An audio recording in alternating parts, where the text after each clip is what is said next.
یہاں تک آتا ہے کہ حضور فرماتے ہیں کہ اس درجے میں رنج اور غم میں تھا کہ میں سوچتا تھا کہ میں پہاڑ کے اوپر چڑھ کر اپنے آپ کو گرا دوں، کہ میں سوچتا تھا کہ میں پہاڑ کے اوپر چڑھ کر اپنے آپ کو گرا دوں، کہ میں سوچتا تھا کہ میں پہاڑ کے اوپر چڑھ کر اپنے آپ کو گرا دوں۔ بربنائے طب بشری اس درجے حضور کے اوپر جو ہے یہ شاخ گزر رہا تھا کہ وہی کیسے بند ہو گئی۔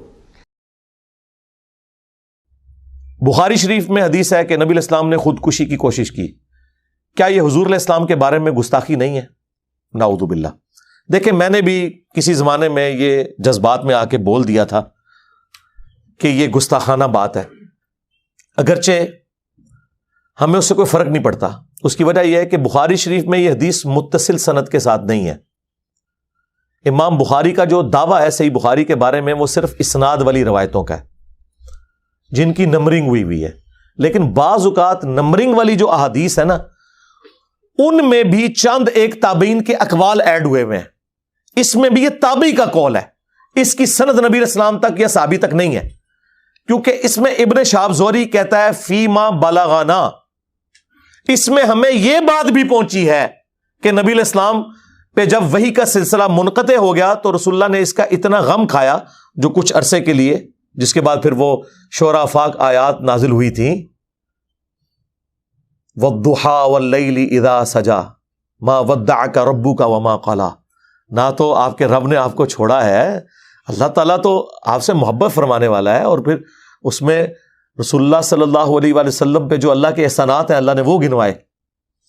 تو اس کانٹیکسٹ میں وہ کچھ عرصہ جو فترت کا پیریڈ آیا تھا جس میں نبی علیہ السلام کے اوپر وحی نازل نہیں ہوئی، تو نبی صلی اللہ علیہ وآلہ وسلم کو اس چیز کا غم تھا، اور نبی علیہ السلام نے بارہا خودکشی کی کوشش کی اس غم کے سبب، یعنی یہ تابعی کا قول ہے۔ اب بخاری کی صحت کو اس سے کوئی فرق نہیں پڑتا، بخاری میں اور بھی کئی ضعیف اقوال موجود ہیں۔ بخاری جو ہم کہتے ہیں نا، بخاری اور مسلم دونوں صحیحین ہیں، اس سے مراد ہے اس میں جو نبی علیہ السلام کے ریفرنس تک جتنی حدیثیں سند سے ہیں وہ صحیحین ہیں، وہ صحیح روایتیں ہیں۔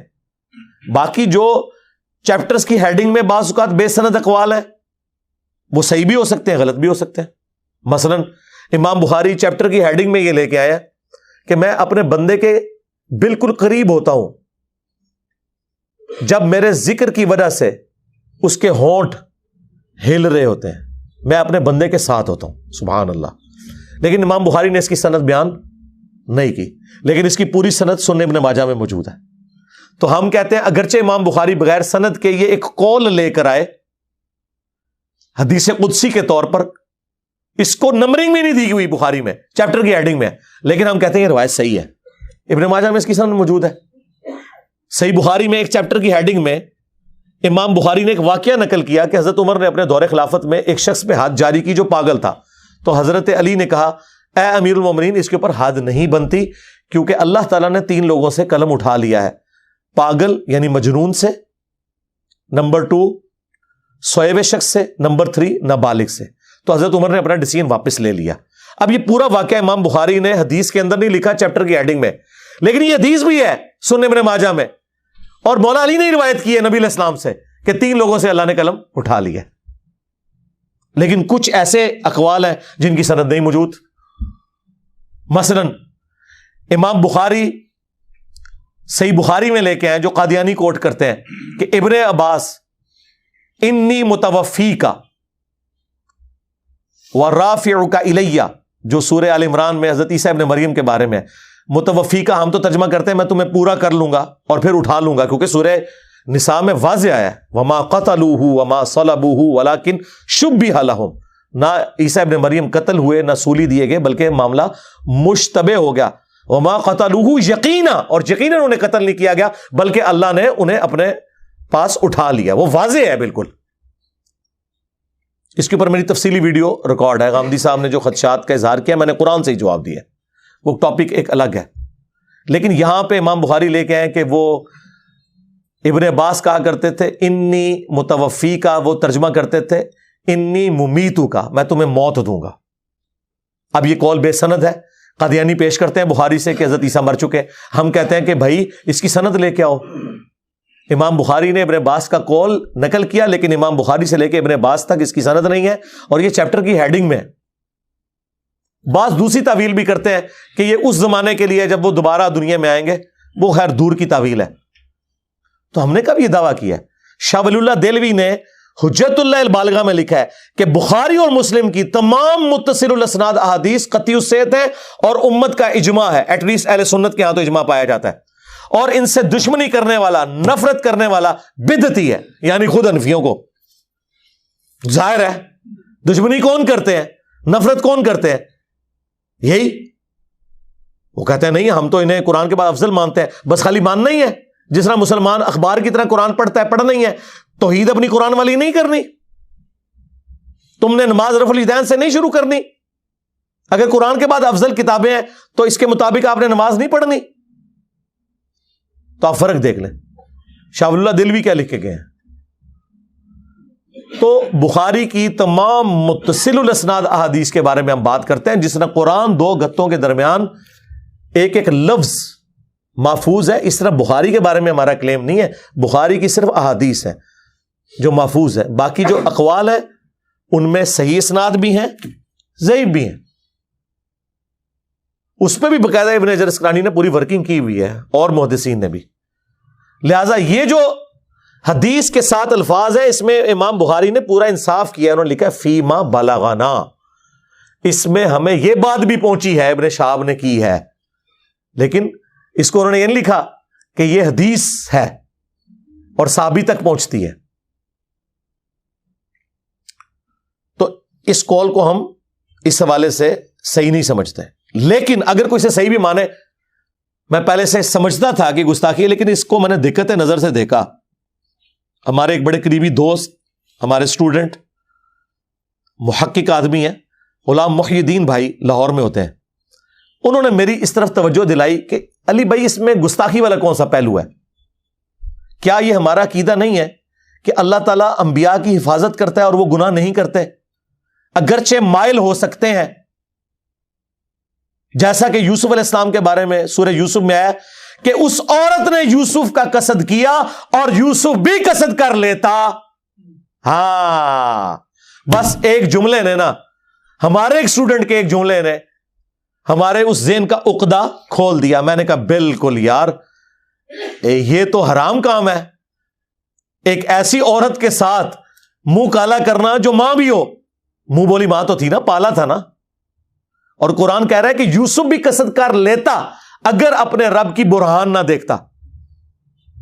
ٹھیک ہے، تو کیا یہ حضرت یوسف کی گستاخی ہو گئی ہے؟ کی تو نہیں نا انہوں نے کوئی حرکت۔ اور دوسرا، اللہ نے کہا کر لیتے اگر ہم نہ انہیں بچاتے، تو سرکار اس میں بھی کوئی مسئلہ نہیں ہے، رسول اللہ بھی خودکشی کر لیتے، اللہ نے انہیں بچا لیا۔ وہ بخاری میں اسی میں روایت میں موجود ہے کہ فرشتہ پھر سامنے آ کے حضور کو تسلی دیتا تھا۔ تو گستاخی والا کوئی پہلو نہیں ہے اس میں، کیونکہ نبی اللہ کی حفاظت میں ہوتے ہیں۔ یہ ہے عصمت انبیاء کا عقیدہ۔ عصمت انبیاء کا عقیدہ قطعاً یہ نہیں ہے کہ نبی روبوٹ ہیں اور ان کے کوئی جذبات ہی نہیں ہوتے، نعوذ باللہ، سرکار ایسا نہیں ہے۔ مسلم شریف میں حدیث ہے، ایک عورت حضور کے سامنے سے گزری، آپ کی اچانک نظر پڑ گئی، آپ فوراً گھر کے اندر گئے، اپنی بیوی کے ساتھ ازدواجی تعلق قائم کیا اور باہر آئے، اور آپ نے فرمایا کہ اگر اچانک تمہاری کسی عورت پہ نظر پڑ جائے اور وہ تمہیں بھلی معلوم ہو تو فوراً اپنی بیوی کے پاس جاؤ، اس کے پاس بھی وہی کچھ ہے جو اس عورت کے پاس، یوں اس عورت کا خیال تمہارے دل سے نکل جائے گا۔ آپ کو یہ کہ جی یہ کیسے ہو سکتا ہے؟ یہ تو مسلم شریف میں ہے اور اس میں کوئی گستاخی نہیں ہے۔ مسلم شریف میں حدیث ہے، نبی علیہ السلام نے فرمایا کہ میرے رب نے مجھے حکم دیا ہے اچانک اٹھ جانے والی نکاح کے بارے میں کہ اگر پڑے تو میں فوراً اٹھا لوں، فوراً اٹھانی ہے۔ وہ جو کہتے ہیں پہلی نکاح معاف ہے، پہلی نکاح یہ نہیں کہ ڈال کے، ایسے نہیں، اگر اندازہ بھی ہو گیا تو آپ نے نکاح پہلی بھی اٹھانا منع ہو جائے گی، وہ پہلی آپ کی وہ ہوگی جس میں آپ کو پتہ چل گیا۔ تو یہ بڑی احتیاط والا معاملہ ہے۔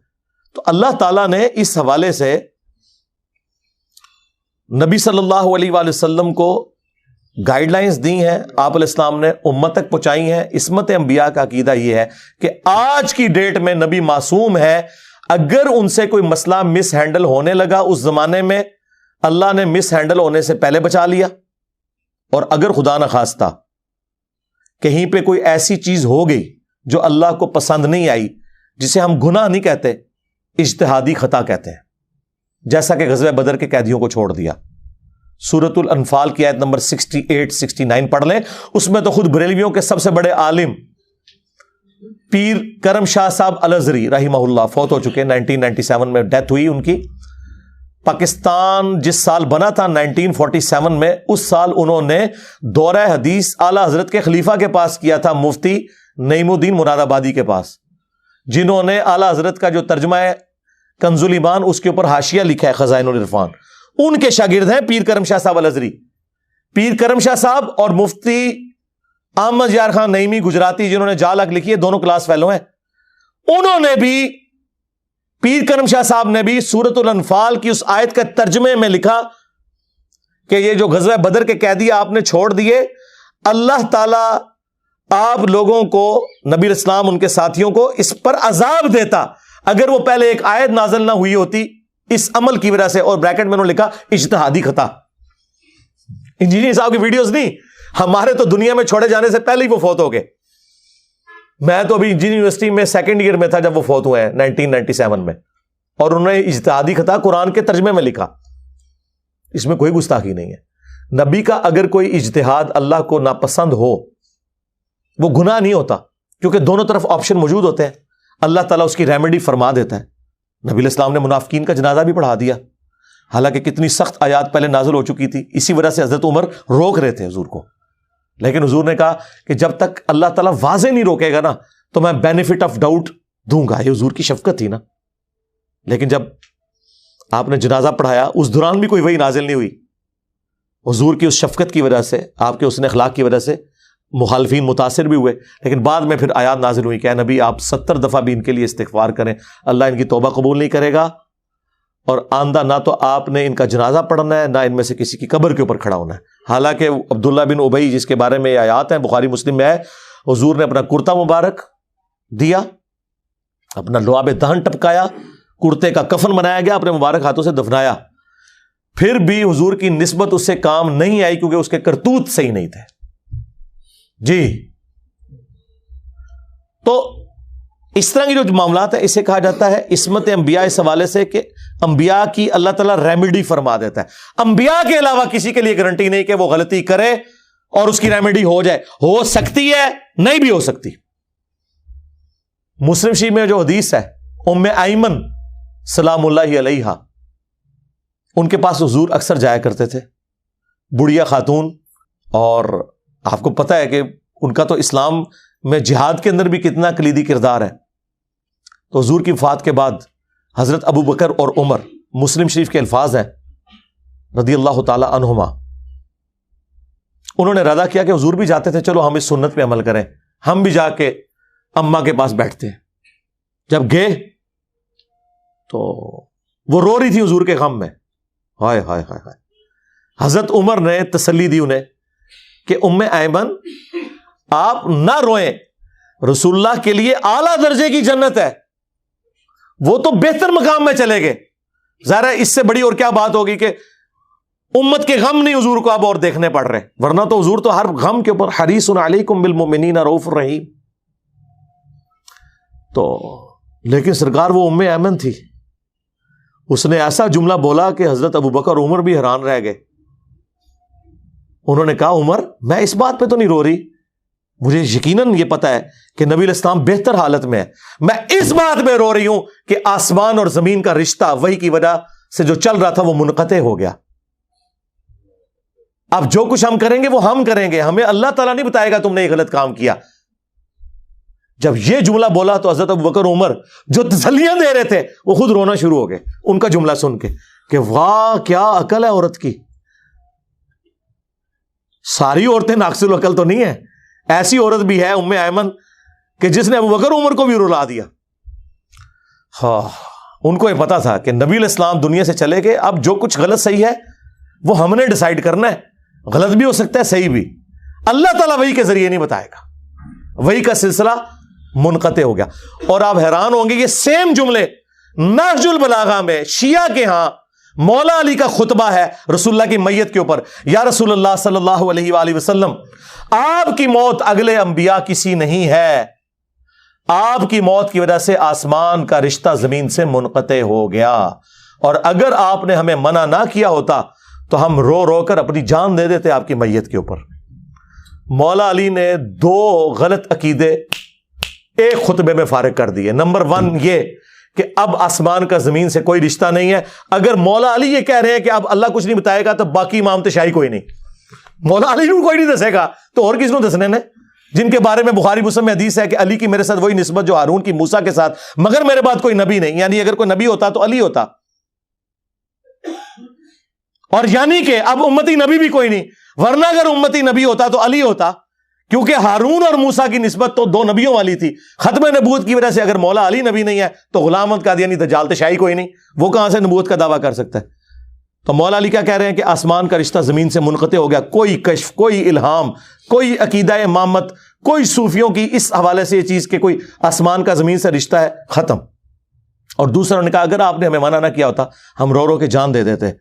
تو سرکار اندازہ کریں ماتم بیچ میں پھر کہاں سے آ گیا، سینہ کو بھی کہاں سے آ گئی، سب ختم۔ تو یہ ہمارا عقیدہ ہے۔ ختم نبوت اصل میں یہ ہے کہ نبی الاسلام کے بعد کوئی ایسا سلسلہ نہیں۔ ایک ایکسیپشن دی ہے بخاری مسلم میں کہ میری وفات کے بعد قیامت تک غیب کی خبریں ختم سوائے مبشرات کے۔ پوچھا گیا مبشرات کیا ہیں؟ کہا کہ خواب ہیں جو اللہ تعالیٰ اپنے بندوں کو دکھائے گا، اور وہ بھی بخاری مسلم دونوں میں حدیث ہے۔ خواب کی 3 قسمیں ہیں، اللہ کی طرف سے، شیطان کی طرف سے، اور نفس کی طرف سے۔ اب یہ کون ڈیفائن کرے گا کہ یہ خواب رحمانی ہے یا شیطانی؟ جی وہ مولوی ڈیفائن کرے گا کہ اگر دیوبندی نے رسول اللہ کو خواب میں دیکھا ہے تو دیوبندیوں کے نزدیک رحمانی ہے اور بریلویوں کے نزدیک شیطانی۔ پھر ان کو حدیث بھول جائے گی بخاری مسلم کی کہ جس نے مجھے خواب میں دیکھا اس نے مجھے کو دیکھا، میری شکل میں شیطان نہیں آ سکتا، اور ان قریب مجھے بیداری میں بھی دیکھے گا، مراد یہ کہ قیامت کے دن مجھے دیکھ لے گا انشاءاللہ تعالی۔ یا حضور کے زمانے میں اگر کسی نے دیکھا تو ان قریب وہ صحابی بھی بن جائے گا۔ یہ 2 تشریحات ہیں۔ اسی حدیث میں آگے لکھا ہوا ہے ابن سیرین کا قول، امام بخاری کہتے ہیں ابن سیرین کہا کرتے تھے یہاں مراد یہ ہے کہ جس نے حضور کو حضور کی اپنی شکل میں دیکھا، جو حضور کی اپنی شکل مبارک ہے، اگر کسی اور شکل میں ہے تو وہ اس میں نہیں آتا، اور اسی کی پلی پھر وہ لیتے ہیں، اور یہی صحیح تشریح ہے۔ جب آپ بریلویوں سے کہیں نا، وہ کہتے ہیں نہیں انہوں نے حضور کو نہیں دیکھا، وہ شیطان کسی اور شکل میں آ کے ورگلا گیا، تو انہیں کہے سرکار آپ کے خوابوں کے بارے میں بھی یہی کہتے ہیں وہ، تو خواب کوئی دھونس نہیں ہے جب تک کہ اسٹیبلش نہ ہو جائے کسی نے مستقبل میں دیکھا یہ ہونا ہے اور وہ ہو گیا، ہونے کے بعد پتا چلے گا، پہلے کوئی نہیں بتا سکتا۔ تو سرکار یہ جو قرآن و سنت کی تعلیمات ہیں ان کو ٹوٹیلٹی میں دیکھنا چاہیے کہ کیا معاملات چل رہے ہیں۔ لہٰذا میں آج اعلانیہ اس حوالے سے رجوع کرتا ہوں، اس خودکشی والی روایت کے حوالے سے بھی کلیریفیکیشن کے ساتھ، اگر اس کو کوئی صحیح بھی مانے، بہرحال یہ گستاخانہ نہیں ہے، سیدھی سی بات ہے، اس وجہ سے کہ انبیاء کرام کی عصمت صرف اتنی ہے کہ ان کو اللہ تبارک و تعالی گناہوں سے محفوظ رکھتا ہے، اور اگر کوئی اجتہادی غلطی ہو جو گناہ نہیں ہوتے اس کے اوپر مطلع کر کے وہ اپنی اصلاح کر لیتے ہیں۔ تو اگر حضرت یوسف علیہ السلام کے بارے میں آیا کہ وہ بھی اس عورت کا قصد کر لیتے اگر اپنے رب کی برہان نہ دیکھتے، تو نبی الاسلام کو بھی اس سے جوڑ لیں کہ وہ خودکشی اللہ کی برہان ان کو دکھا دی گئی، انہوں نے خودکشی نہیں کی، بشری تقاضے بھی سمجھے نا۔ اب مجھے بتائیں قرآن میں سورہ مریم میں آل عمران میں آیا نا، جب بے موسمی پھل حضرت مریم کے پاس دیکھے حضرت زکریا علیہ السلام نے، تو انہوں نے کہا یہ مریم کہاں سے آئے ہیں؟ تو انہوں نے کیا کہا؟ حضور آپ کا فیض ہے، آپ میرے پیر، میں آپ کی مریدنی۔ یہ تو تھا رشتہ، خالو بھی تھے، پیر بھی تھے، اور پیر آپ کا بنایا پیر نہیں، پیغمبر، اور کفالت اللہ نے مرزانہ طور پہ ان کے سپرد کی تھی۔ تو انہوں نے اپنے پیر کو کہا یہ اللہ کی طرف سے آئے ہیں، ہوا من عند اللہ۔ آگے پیر بھی مواحد تھا، اس نے نہیں کہا کہ میں منو چکڑتا جائے، ہاں وسیلے کے بغیر ہی چل رہی ہے مریم۔ وہ اتنی کلک کی کہ وہ محراب میں چلے گئے، دعا کیا اللہ اگر تو مریم کو بے موسمی پھل دے سکتا ہے تو مجھے بڑھاپے میں اولاد یعقوب کا وارث جو اس ہیکل سلیمانی ٹیمپل آف سلیمان اس خانقاہ میں بیٹھ کے توحید کا کام میرے بعد کرے، کیا تو مجھے بیٹا نہیں دے سکتا؟ تو اے اللہ مجھے اولاد عطا فرما۔ اور اللہ تعالیٰ نے یحییٰ بن زکریا کی بشارت دی ان کو علیہم السلام۔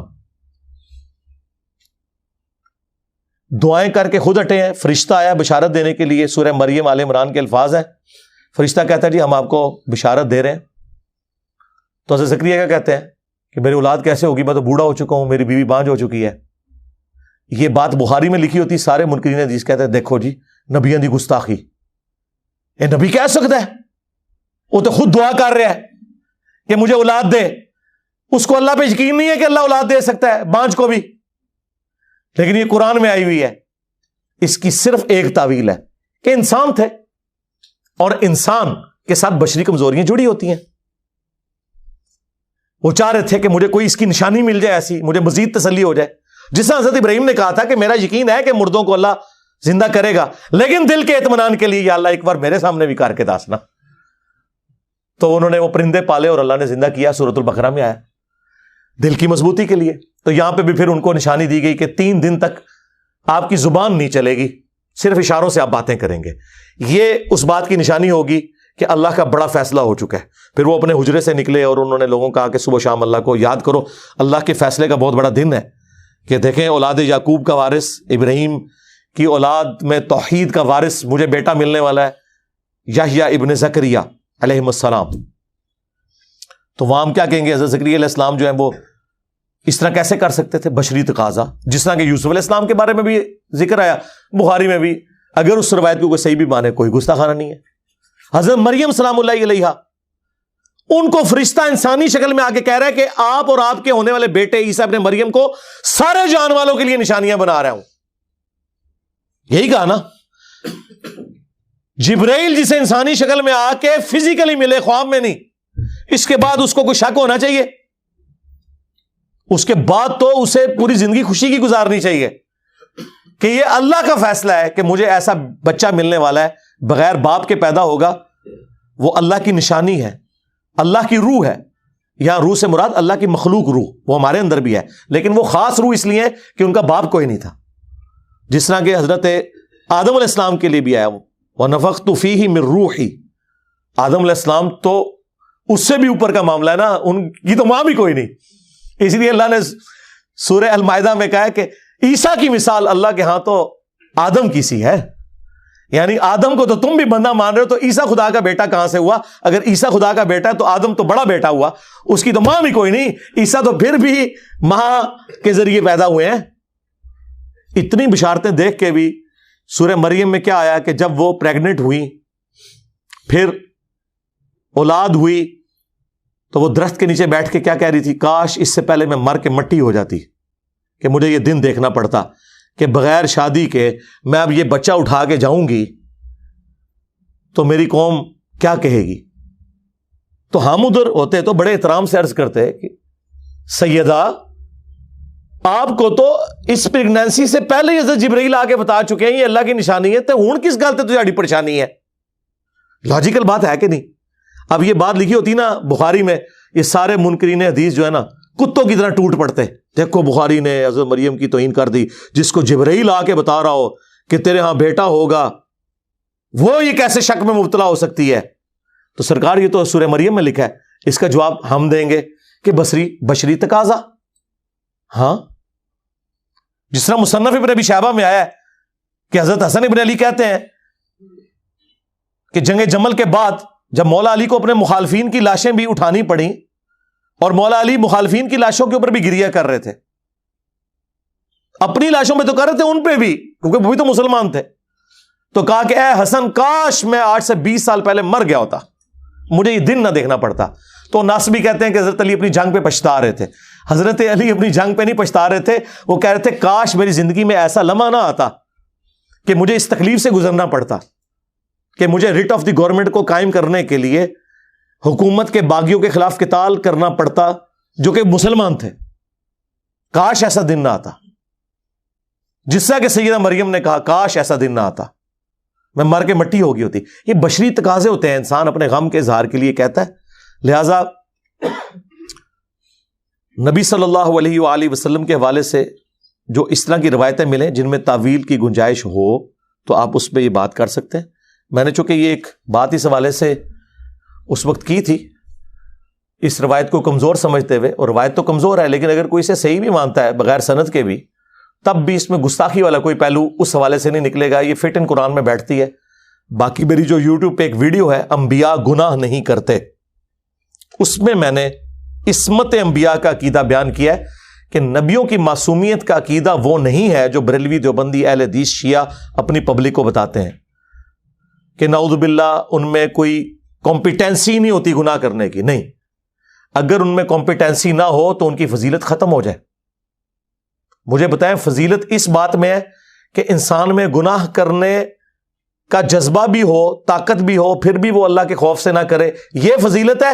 یا انسان کے اندر وہ کمپیٹنسی نہ ہو اور پھر وہ گناہ نہ کرے، وہ فضیلت ہے؟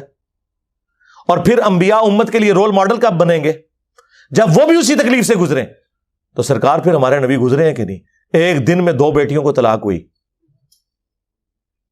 3 جوان بیٹیاں شادی شدہ بچوں والی اپنے مبارک ہاتھوں سے دفن کی ہیں نبی علیہ السلام نے۔ کون کہے گا کہ میں اس تکلیف سے گزرا ہوں؟ اور جو ان کی اولادیں ہیں ان کے بارے میں بتا دیا گیا ہے کہ حسن کو زہر دے دیا جائے گا، حسین کو فرات کے کنارے شہید کر دیا جائے گا۔ ایک ایک چیز بتائی جا رہی ہے۔ کتنی تکلیف کی زندگی ہے کہ آپ کو مستقبل کے واقعات بھی بتا دیے گئے۔ تو نبی علیہ السلام رول ماڈل ہے نا۔